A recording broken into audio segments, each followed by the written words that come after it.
Ya, Tribuners, Assalamualaikum warahmatullahi wabarakatuh. Shalom, Om Swastiastu, Namo Buddhaya, salam kebajikan.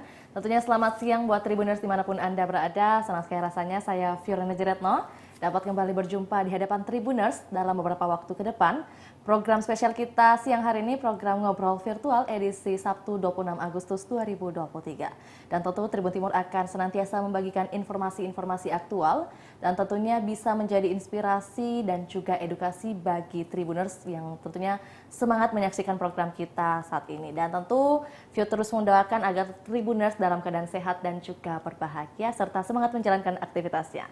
Dan kita akan membahas kali ini terkait bagaimana cara kita mereduksi ada banyaknya sampah, baik itu sampah makanan dan juga sampah lainnya, dan juga bagaimana kita masif mensosialisasikan pergerakan atau aksi-aksi perlunya menghabiskan makanan tanpa sisa. Dan untuk itu kita telah kemas perbincangan kita hari ini dengan tema kehidupan yang lebih baik dengan Ego to Eco. Bersama narasumber kita ada Ibu Susana SE selaku Ketua Permabudi Makassar dan penggagas gerakan Ego to Eco, dan juga ada Ibu Veronica Atinungki SPMSI selaku Kepala UPT Bank Sampah Pusat Dinas Lingkungan Hidup Kota Makassar. Untuk itu langsung saja kita sapa dan tentunya lebih dekat bersama kedua narasumber kita. Selamat siang Ibu.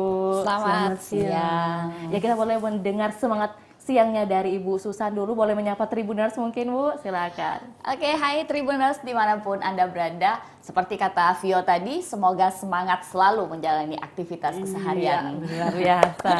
Kita juga mau mendengar nih, nggak boleh kalah Bu Vero ya. Silakan Bu Vero menyapa Tribuners terlebih dahulu. Hai Tribuners, selamat siang. Semoga semua dalam keadaan sehat dan beraktivitas dengan baik. Amin. Dan tentunya apa yang kita bagikan ini informasi sangat bermanfaat bagi Tribuners semua ya, karena menyangkut hidup dan kehidupan di Kota Makassar dan juga dunia pastinya ya. Betul. Tapi sebelum itu Ibu terlalu jauh, Ibu Susan mungkin biasanya disapa dengan sapaan apa di masyarakat, mungkin lebih hangat dan nyamannya. Vio boleh sapa dengan sapaan apa nih Bu? Biasanya sih saya dipanggil Cece ya, Oke, biar saya selalu muda gitu. Jadi kakak terus ya. Jadi Vio mohon izin panggil C Susan mungkin ya. Boleh, Oke. boleh. Kalau Ibu Vero mungkin ada panggilan khusus mungkin? Mungkin Ibu Vero aja. Oh, Ibu Vero aja. Iya, Atau betul. mau dipanggil sayang? Boleh juga ya. Boleh juga ya. Tapi itu mungkin lebih bagusnya kalau laki-laki yang panggil ya, pria yang memanggil Ibu. Itu jadi ada tanda kutip lagi nanti. Oke. Nah Ibu, ini sebelum terlalu jauh membahas terkait kehidupan lebih baik dengan Ego to Eco, kita mesti perkenalan terlebih dahulu bersama C Susan dan juga Ibu Vero. Bagaimana kaitannya dengan tema kita hari ini? Mungkin dimulai dari Ibu Susan, C Susan.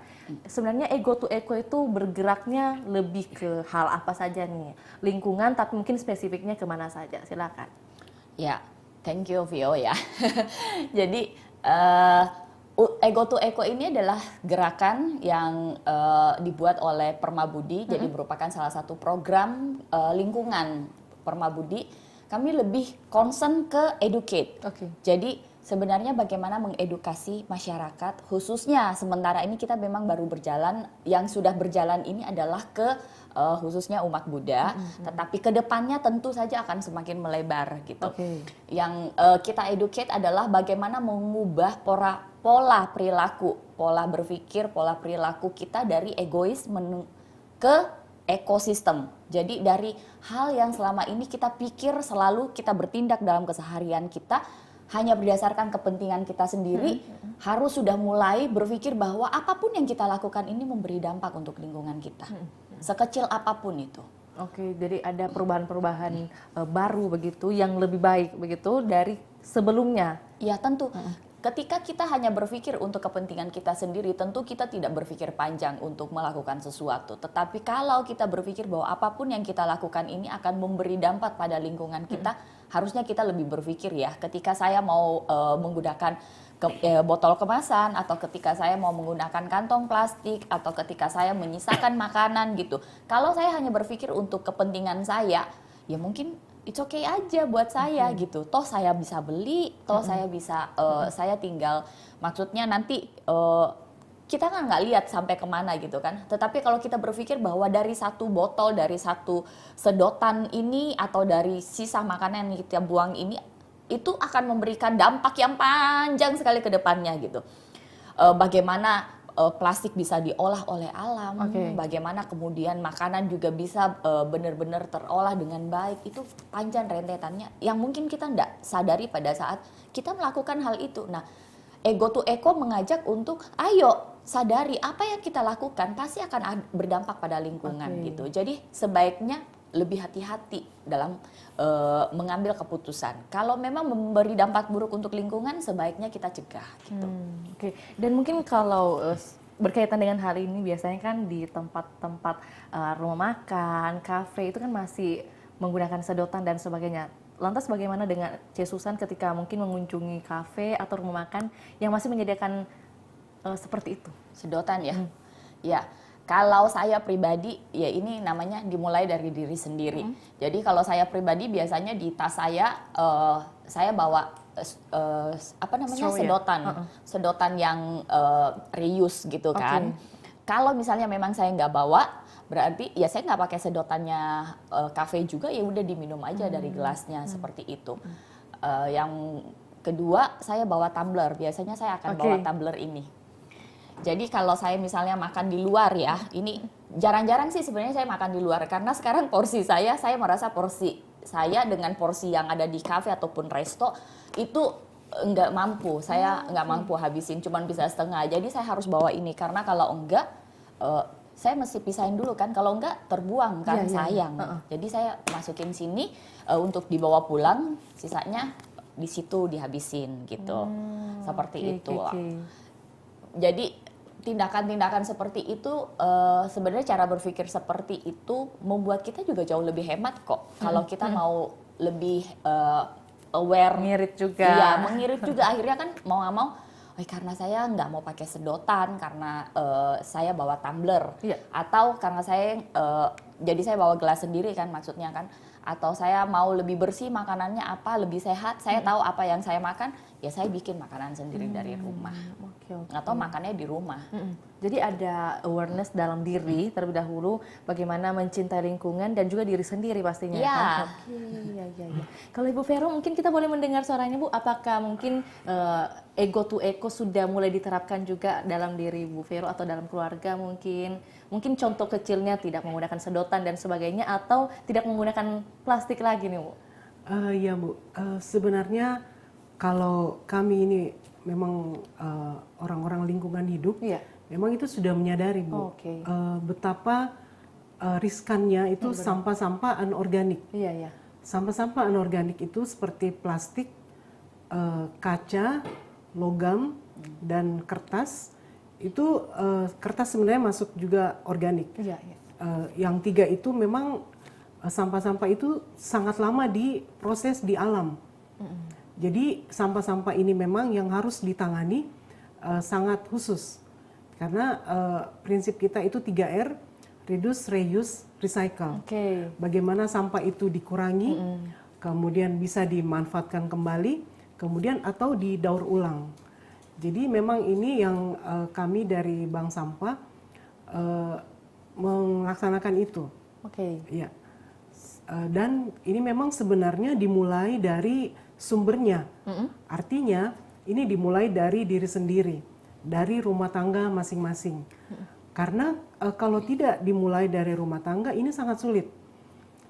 Kalaupun pemerintah punya aturan itu sudah sangat bagus. Tinggal bagaimana pelaksanaannya dari diri sendiri. Ya, saya kira itu yang harus dititik beratkan. Bagaimana kita sebagai masyarakat itu membantu pemerintah. Iya, karena seperti saya di rumah itu sudah melakukan memilah botol plastik, kemudian kertas, kaca, karena sampah-sampah seperti ini itu masih bernilai ekonomis. Iya, ini bisa menjadi tambahan penghasilan bagi masyarakat. Seperti itu. Ya. Jadi mungkin biasanya kita melihat di rumah-rumah begitu masih banyak sampah-sampah yang langsung tergabung dalam satu wadah. Ya mestinya harus dipilah terlebih dahulu kalau berdasarkan cara-cara mereduksi adanya limbah-limbah yang berlebih seperti itu ya kan? Iya, betul. Oke, tapi Bu Vero mungkin sebagai Kepala UPT Bank Sampah khususnya pusat di Dinas Lingkungan Hidup sejak tahun berapa Bu? Saya sudah tahun lalu, sejak 2022. Jadi sudah setahun lebih lah, masih terhitung baru sebenarnya. Tapi gimana Bu dalam 1 tahun lebih hitungannya mungkin apakah Ibu sendiri melihat banyak pengurangan sampah atau malah semakin kesini saja banyak? Iya, jadi memang program Pak Wali Kota juga ini meningkatkan bank sampah unit di Kota Makassar. Jadi dari data yang ada itu ada 1.000 bank sampah unit yang ada di Kota Makassar, bahkan sudah lebih. Karena ditekankan juga kepada pemerintah di tingkat RT RW di kelurahan itu untuk mengaktifkan bank sampah unitnya, sehingga sampah-sampah yang masih bernilai ekonomis juga ini bisa direduksi. Seperti plastik itu tidak perlu lagi masuk di TPA. Ya. Dan sekarang ini kita sudah punya kegiatan maggot. Ya, jadi maggot ini adalah lalat hitam. Ini larva ini sangat banyak, dia memerlukan sampah-sampah anorganik. Seperti tadi kata Cici Susan, ini bisa dimanfaatkan. Jadi tidak perlu lagi dibuang, tidak perlu lagi masuk ke TPA. Kuncinya adalah pemilahan. Jadi sampah organik ini bisa dijadikan kompos, bisa dijadikan makanan maggot, terus yang anorganiknya ini masuk ke bank sampah yang masih bernilai ekonomis. Jadi semua sampah bisa dikelola. Bahkan ke depannya sudah bisa jadi konsep zero waste. Jadi sampah-sampah ini sudah tidak perlu lagi ada di TPA. Gitu. Karena semua sudah tinggal bisa yang diolah sebenarnya tidak bisa lagi diolah. Misalnya kayak popok. Bahkan ke depan sudah ada yang mau olah lagi, tapi nanti kita lihat ke depannya seperti itu. Berarti sudah ada wacana? Sudah ada untuk mengelola sampah-sampah yang ini. Jadi nanti yang sisanya itu sudah masuk di dalam insinerator. Seperti itu, Bu. Ya kalau berdasarkan data, ini kan produksi sampah makanan di Indonesia yang menjadi tertinggi di Asia Tenggara. Mengutip data program lingkungan PBB, Indonesia menghasilkan 20,93 juta ton sampah makanan setiap tahunnya. Bagaimana dengan di Makassar? Ini di Indonesia ada 20,93 juta ton. Kalau di Makassar sendiri kita berbicara data mungkin boleh nggak? Untuk data pasti saya belum punya, tapi memang menurut pengamatan bahwa sampah yang dihasilkan, sampah organik itu 60%. Sampah yang anorganik itu 40%. 30%, sisanya itu yang sampah sisa itu 10%. Jadi memang yang terbanyak adalah sampah organik berupa sisa-sisa makanan, dari taman, daun-daunan, itu semua adalah sampah organik yang sebenarnya masih bisa diolah. Seperti tadi kata C. Susan, sebenarnya itu dimulai dari diri sendiri. Bagaimana seperti kita makan tanpa sisa, makan dihabiskan, itu kan mereduksi sampah. Apa namanya? Limbah itu kan. Mengurangi limbah. Iya. Berarti dalam hal ini C. Susan sangat membantu begitu. Ada dengan program Ego to Eco, membantu pemerintah, membantu masyarakat, membantu lingkungan dan sebagainya. Bahkan membantu alam semesta. Betul sekali. Lantas apa nih motif C. Susan menggagas gerakan Ego to Eco? Maksudnya ada pengalaman pribadi mungkin melihat di sekitar atau seperti apa? Ini sebenarnya kan persoalan isu lingkungan ini sudah sangat lama dan sangat banyak yang mengerjakan hal ini gitu. Tetapi mungkin karena kami maksudnya lebih sering bergerak di religius, di vihara gitu, mendengarkan kata-kata Buddha. Bagaimana sebenarnya yang paling penting adalah ketika kita memikirkan kepentingan orang lain daripada kepentingan diri kita sendiri gitu. Jadi kepentingan orang lain tuh bukan hanya kepentingan orang manusianya, tetapi juga sebenarnya lingkungan termasuk kondisi alam dan sebagainya. Nah, berangkat dari hal tersebut sebenarnya kami melihat ini sebenarnya awalnya kegelisahan pribadi aja, karena mulai setelah COVID gitu, terus mulai banyak bermunculan online food gitu kan. Akhirnya terus acara-acara pun semuanya pakai box kemasan lah gitu ceritanya. Tetapi kan di akhir semuanya itu menjadi sampah. Banyak yang dari makanan itu 30% pasti udah jadi sampah. Dari makanan yang dibagi, dari makanan online yang dipesan gitu kan nggak habis kadang-kadang. Nggak semuanya termakan juga, itu semuanya jadi sampah. Nah, yang Bu Vero bilang, bagus kalau setiap orang sudah punya kesadaran untuk memilahnya. Sehingga orang tahu mana sampah organik, mana sampah anorganik. Tetapi kan kalau kita lagi di jalan nih Bu ya, ini mau dibuang kemana nih sampah sisa makanan yang tadi gitu kan. Padahal kita beli online gitu kan. Karena kita nggak bawa tempat kan. Seandainya kita bawa tempat mungkin kita masih bisa sisa, kita taruh dulu di tempat kita, nanti pulang di rumah baru kita buang di rumah gitu. Tapi hal-hal seperti itu karena semuanya tidak terencana di awal sehingga menimbulkan begitu banyak sampah yang akhirnya orang itu memang dia nggak pikir kemana sampah itu. Tapi bayangkan setiap hari yang Ibu Vero bilang 60 juta sampah harus setiap hari dikumpulkan dan masuk di TPA gitu. Dari semua betul yang dibilang Bu Vero, sekarang tuh di Makassar aja memang di manapun juga semuanya sudah serba maju, teknologi maju. Bisa mengolah sampah plastik menjadi barang yang lebih berguna. Bisa mengolah sampah organik menjadi hal yang lebih bermanfaat. Tetapi dari 100% sampah yang dihasilkan oleh manusia, yang bisa diolah hanya 20%. Selebihnya adalah semuanya harus terbuang di TPA karena masih kurangnya kesadaran. Gitu. Seandainya itu terpilah dengan baik, mungkin aja suatu saat semoga bisa menjadi zero waste. Tetapi kalau kesadarannya tidak muncul dari diri pribadi gitu, tetap aja akan masuk ke TPA. Dan apa kita mau? Bayangkan sekarang saya dengar nih berapa hari ini kan TPA sudah mulai ditutup juga gitu kan ya. Kalau TPA misalnya berdampak, misalnya masyarakat sana nggak mau nih sampah dibuang lagi ke sana gitu. Lalu mobil-mobil sampah nggak jalan, nggak ada yang pungut sampah di rumah kita setiap hari, kita tetap terus menumpuk sampah di rumah kita. Bayangkan, akan jauh lebih banyak sampah itu daripada rumah kita suatu saat gitu.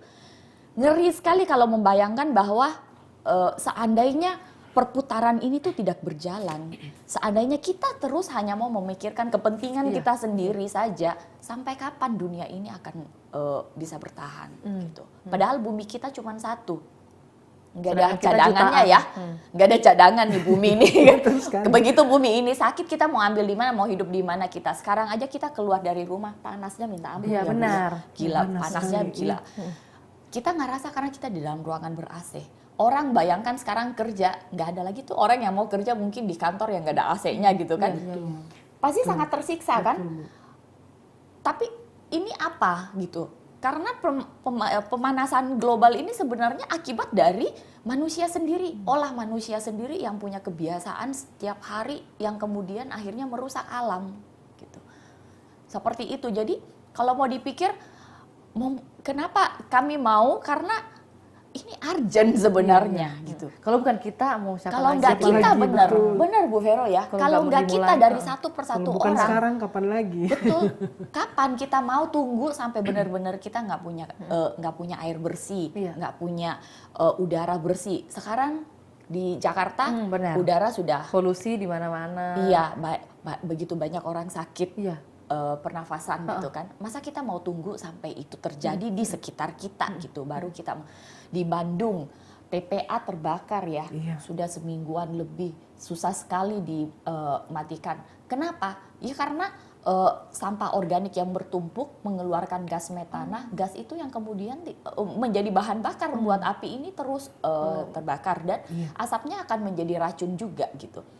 Bayangkan kalau itu terjadi di Makassar gitu, saya rasa kita masih tersiksa juga kan, kemana-mana juga pasti setengah mati. Nah, jangan sampai itu terjadi lah gitu. Maksudnya jangan sampai itu terjadi ya. andilnya tuh dari mana sih? Dari kita pribadi. Dari kita.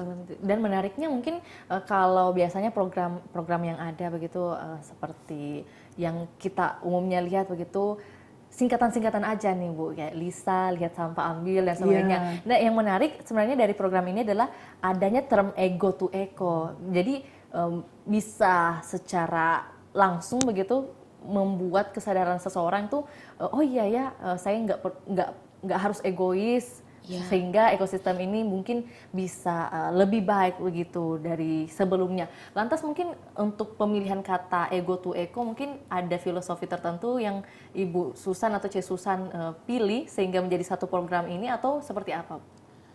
Sebenarnya basicnya adalah ya dari ajaran kita diajarkan untuk memikirkan jangan egois lah, gitu kan? Jangan egois, harus punya cinta kasih, perasaan memikirkan orang lain, memikirkan lingkungan kita. Ya mulai dari situ ya kita muncullah kata ego to eco itu gitu. Terus simpel itu ya mungkin. Betul sekali. Dari hasil obrolan-obrolan juga sebelum kami kemudian benar-benar gerakan ini tuh menjadi harus nih, penting nih untuk kita sosialisasikan gitu. Waktu itu sempat kami ada diskusi sama Bante juga, dan Bante mengatakan juga ya, kayak semacam sebenarnya sekarang ini kita ada dokter tetapi kan gak ada orang yang mau sakit ya. Iya benar. Masa ada orang mau sakit kan? Semuanya kan pasti mencegah ya sebelum dia harus sakit. Sekarang ini teknologi sudah canggih. Ada banyak sekali cara bagaimana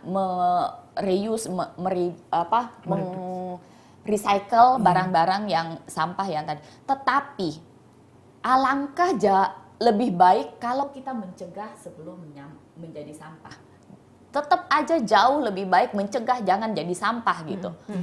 Jadi pola perilaku hidup yang ramah lingkungan, kemana-mana kita bawa tumbler supaya kita nggak pakai air kemasan sekali pakai gitu. Meskipun meskipun botol itu sekarang bisa dijual, bisa mendatangkan, tetapi akan jauh lebih baik kita nggak menghasilkan sampah itu dong, ya kan?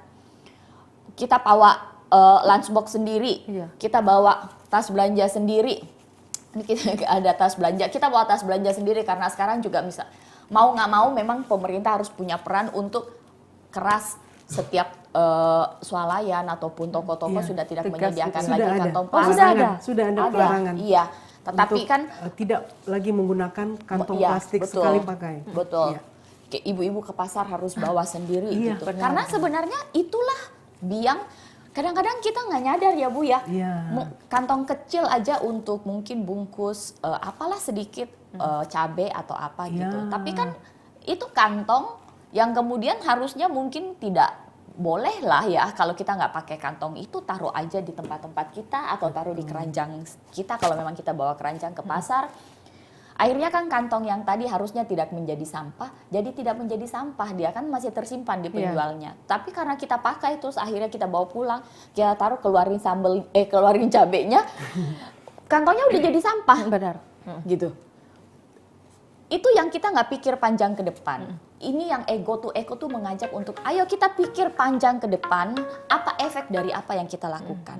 Keputusan-keputusan kecil. Berarti kalau misalnya in daily begitu ya, kita mau buang sampah gitu dalam rumah. Tadi kan dibilangnya harus dimulai dari rumah, sampah rumah tangga sendiri. Iya, betul. Cara untuk mengumpulkan itu maksudnya kan pastinya menggunakan wadah plastik juga, Bu. Atau mungkin ada wadah yang disediakan dari sekitar, dari BSU tadi, Bank Sampah Unit, ada mungkin Bu? Sebenarnya ada contoh yang sangat bagus, yang ada saya lihat di jalan itu dari Dinas Lingkungan Hidup, itu sudah ada sampah yang terpilah, jadi organik dan anorganik. Sebenarnya tempat sampah itu tidak perlu yang bagaimana banyak bagus, banget ya. Yang penting biar cuman wadah-wadah bekas itu bisa, yang penting sudah terpilah.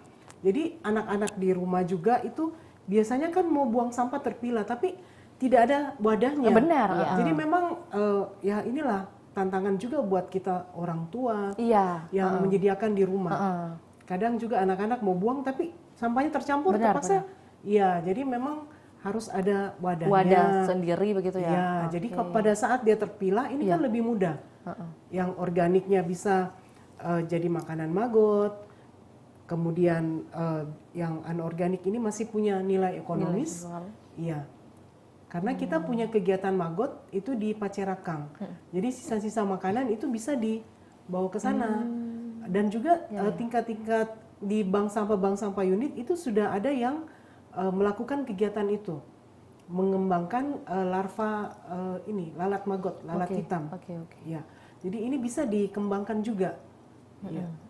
Ya kan mestinya menjadi pertanyaan besar mungkin dari Tribuners begitu ya, kalau misalnya mau mulai dari rumah, dari diri sendiri, saya nggak punya wadah tapi saya punya plastik gitu, ya pastinya pakai plastik. Ya gimana, mungkin ada solusi yang bisa ditawarkan dari Cik Susan atau mungkin dari Ibu Vero seperti apa? Apakah perlu menyediakan wadah sendiri atau mungkin menunggu dari mana mungkin? Saya kira mungkin kita lebih proaktif di dalam mengelola sampah, karena pemerintah juga itu kita harus bantu.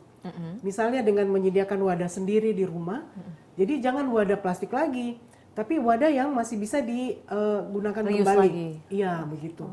Jadi botol-botol plastik sudah bisa diolah kembali juga yang masih punya nilai ekonomis, mungkin juga terpisah dari sampah organiknya, kayak begitu. Oke. Berarti selain mungkin program bank sampah dari DLH, mungkin ada kegiatan apa lagi selain maggot tadi, Bu? Ada kegiatan mungkin yang belum disebutkan?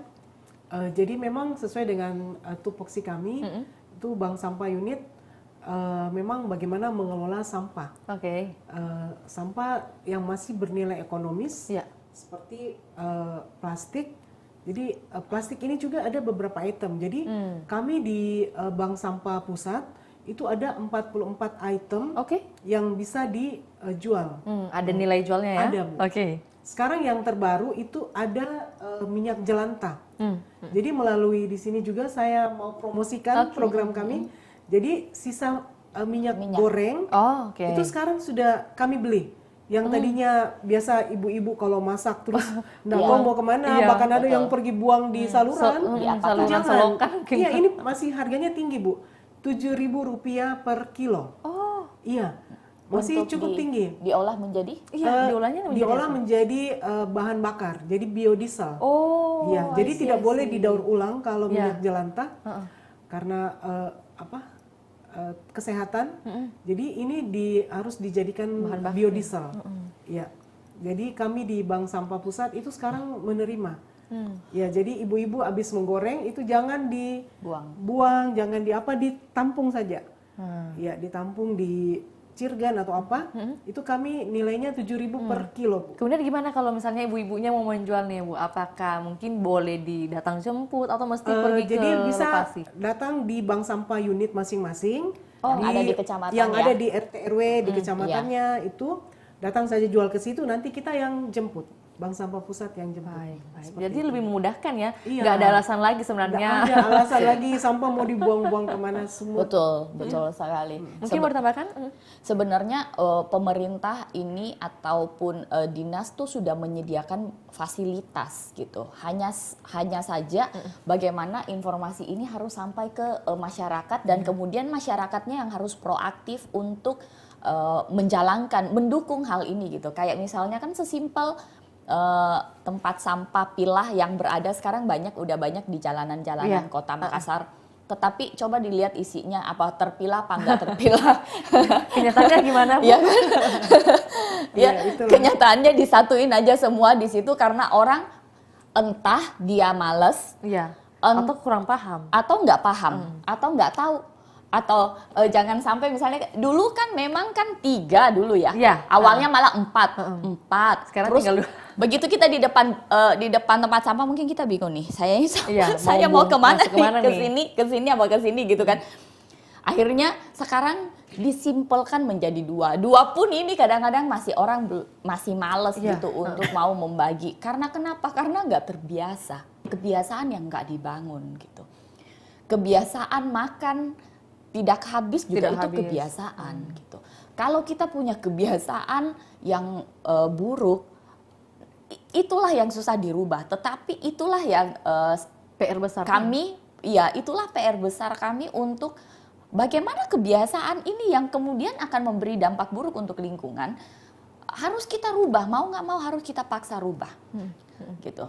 Misalnya bagaimana memilah, mungkin nanti masih ada program dari pemerintah untuk mengeducate masyarakat memilah sampah, misalnya mungkin ada kan perlombaan ibu-ibu bagaimana memilah sampah, misalnya dia tahu apa enggak, belum tentu tahu kan, atau anak-anak misalnya. Dan kebiasaan itu yang kita mulai harus dari diri sendiri, timbul kesadaran bahwa kadang-kadang karena orang nggak mau berubah karena mereka nggak nyadar bahwa ini efeknya akan seperti apa. Gitu. Belum tahu efeknya. Betul. Kayak misalnya makanan ya, sesimpel saya punya uang, boleh beli makan apa aja saya mau beli seberapa banyak saya mau, terserah saya mau makan secukup saya mau buang terserah saya. Karena saya berpikir uang saya, itu uang saya, sisa makanan kan bisa diolah kembali gitu, seperti menjadi pakan ternak atau mungkin menjadi kompos dan sebagainya. Tapi ingat, itu kalau terpilah Ibu ya, itu sekali. Kalau terpilah. Tetapi poin kami bukan di situ. Poin kami adalah bagaimana sebenarnya mengajak setiap orang itu serius untuk menghargai proses dari penanaman ditanam oleh petani, bagaimana mereka bekerja di bawah terik matahari, kemudian dari padi berubah menjadi beras, kemudian dimasak oleh koki, dicampur dan segala macam gitu, kemudian terhidang di depan kita.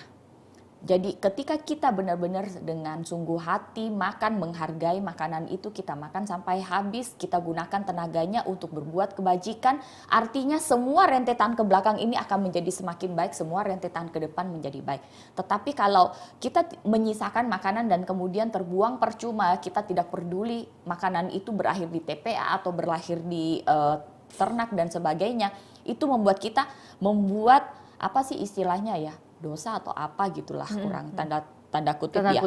Ke belakang kita tidak menghargai proses ini, ke depan kita merusak alam. Gitu. Benar. Jadi sebenarnya poinnya ada di hati kita. Benar. Niat kita. Betul.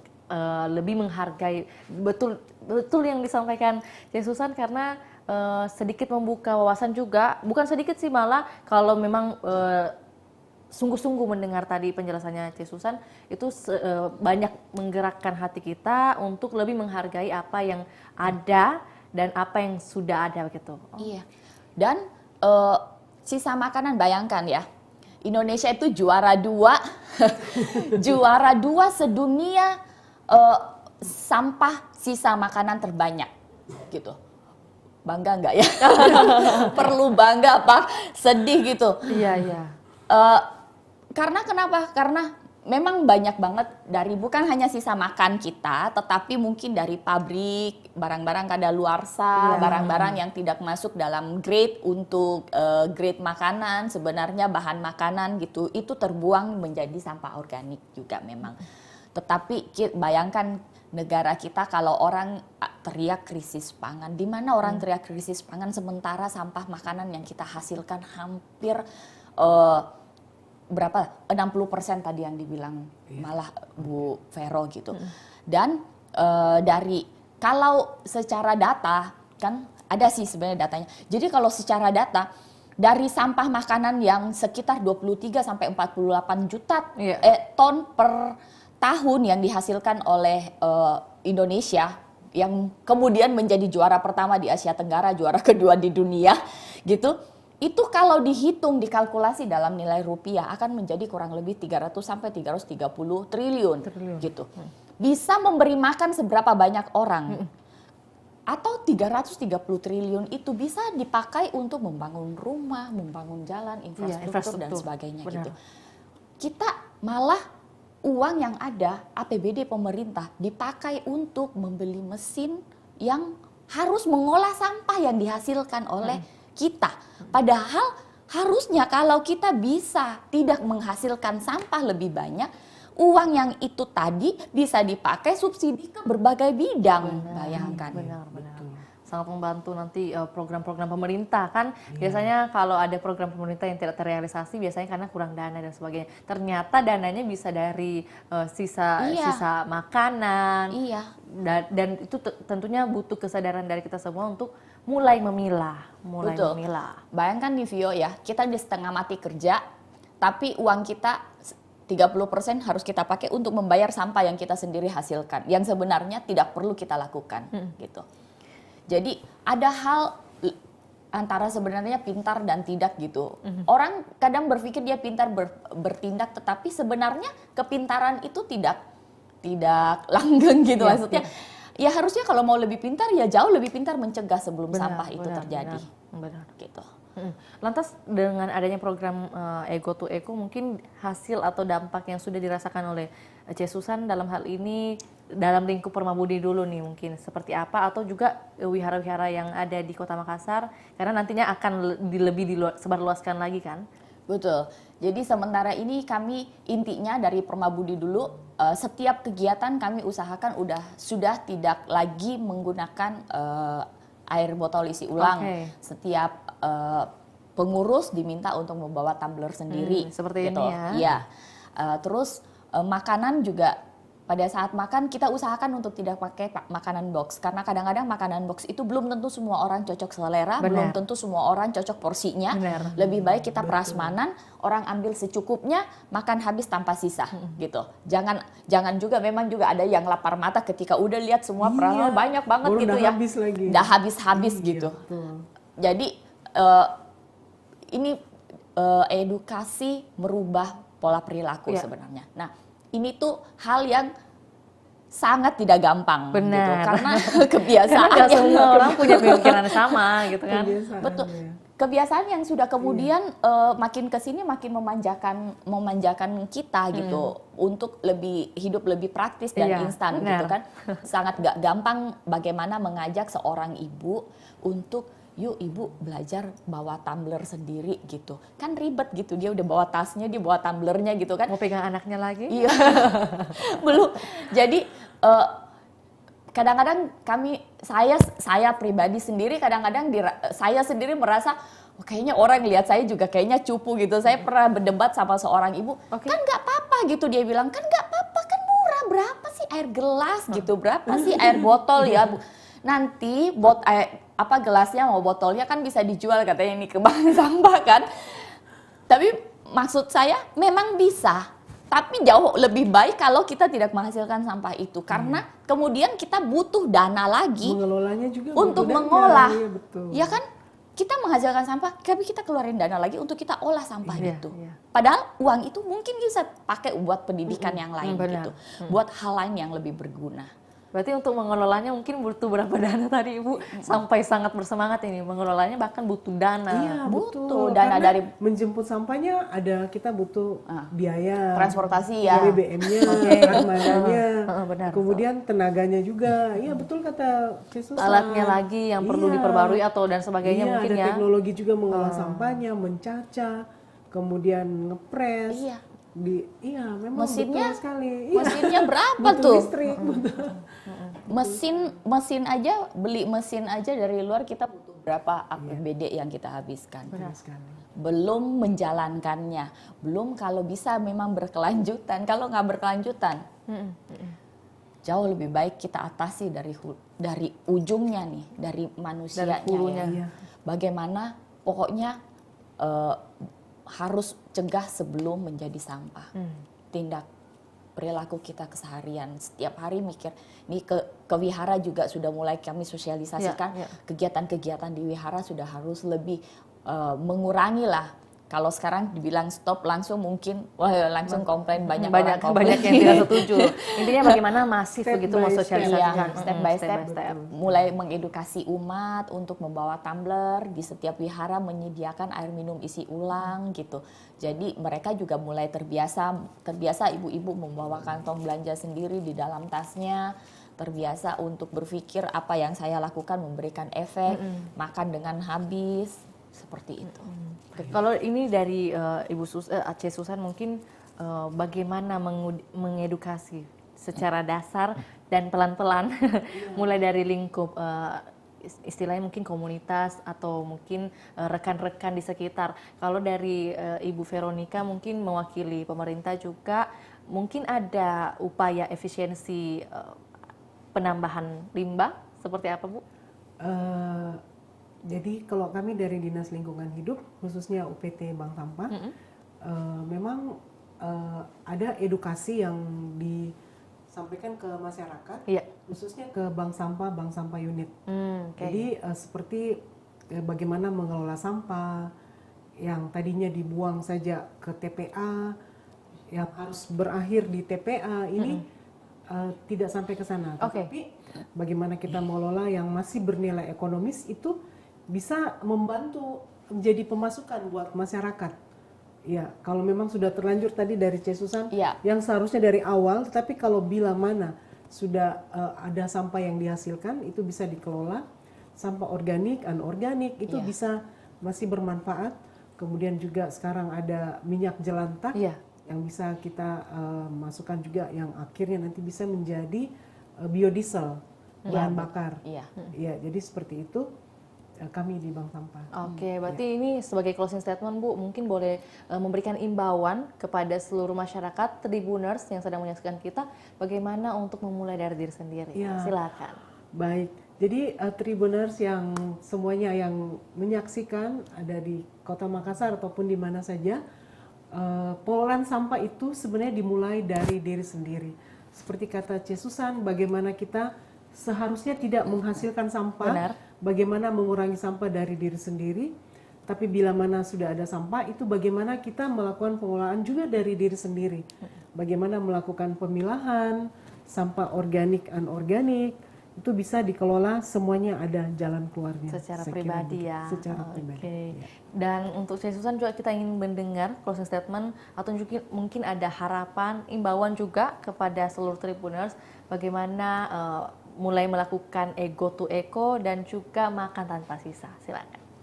Ya, untuk semua Tribuners yang berada dimanapun, setelah mendengarkan cerita-cerita kami tadi, semoga apa yang kami sampaikan hari ini bisa menjadi inspirasi untuk kita semua mulai bisa merubah perilaku kita dari ego menjadi eko. Apa yang kita lakukan pasti akan ada dampaknya untuk lingkungan kita. Makanya jangan berkecil hati bahwa kalau saya sendiri saja yang bawa tumbler, orang lain tetap bawa botol air minum itu, terus kemudian menyurutkan semangat kita. Jangan. Mulailah dari hal-hal kecil, mulailah dari diri sendiri dan mulailah dari sekarang. Tidak ada kata untuk menunda, karena kita yang ada di bumi ini, kita cuma punya satu bumi ini. Kalau bumi kita sakit, gak ada gantinya. Jadi mohon untuk semuanya sama-sama mencoba untuk melakukan hal ini dari kecil dan mulai dari diri sendiri, mulai dari sekarang.